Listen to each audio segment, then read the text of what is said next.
आतिफ असलम का गाना गाने की सजा, इंतहा पसंद हिंदू फिर बिफर गए, कैलाश खीर से माफी का मुतालबा। आतिफ असलम का मकबूल गाना गाने पर भारतीय इंतहा पसंद एक बार फिर आपे से बाहर हो गए और उन्होंने अपने ही गुलकार पर हमले के बाद माफी का मुतालबा कर दिया। कैलाश खेर उत्तर प्रदेश के शहर मेरठ में कश्मीरी खानदान में पैदा हुए, जिनके वालिद मेहर सिंह खीर रिवायती लोक गुलकार थे। उन्होंने गुलकारी की इब्तदाई तालीम अपने वालिद से ही हासिल की। 14 साल की उम्र में कैलाश खीर ने मौसीकी की तरबियत आगे बढ़ाने के लिए किसी गुरु या इदारे की तलाश में घर छोड़ दिया। उन्होंने अपने एक दोस्त से मिलकर 1999 में कारोबार भी किया, जिसकी नाकामी पर खुदकशी की कोशिश की।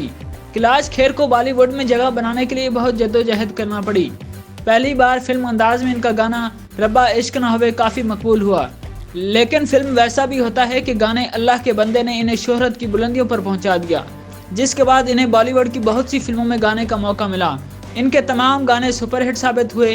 कैलाश खीर की सलाहियतों को देखते हुए ए.आर. रहमान जैसे मौसीकार भी इनकी तारीफ किए बगैर ना रह सके, जिन्होंने इनके गाने तेरी दीवानी की बहुत तारीफ की थी। कैलाश खेर हिंदी के अलावा 10 से ज्यादा जबानों में गा चुके हैं, जिन्हें भारतीय हुकूमत की तरफ से 2017 में पद्म श्री अवार्ड भी मिल चुका है।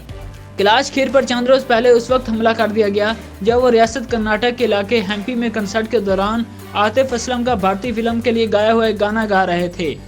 भारतीय मीडिया के मुताबिक कैलाश खेर पर हमला कन्नड़ा जबान की बजाय हिंदी जबान में आतिफ असलम का गाना तू जाने ना समेत दीगर हिंदी गानों पर परफॉर्म करने पर किया गया। तमाशाइयों का मुतालबा था कि कैलाश खेर सिर्फ हिंदी और कन्नड़ा जबान के गाने ही गाएं। कंसर्ट के दौरान भारतीय तमाशाइयों ने आतिफ असलम के खिलाफ नारेबाजी की, जबकि स्टेज पर मौजूद कैलाश खेर पर बोतलों से हमला भी किया गया। ताहम वहां मौजूद सिक्योरिटी गुलकार को हिफाजत साथ ले गई। कंसर्ट अधूरा छोड़ने पर तमाशाइयों ने हंगामा राई शुरू कर दी, जहां इनका मुतालबा था कि आतिफ असलम का गाना गाने पर कैलाश खेर को माफी मांगनी चाहिए।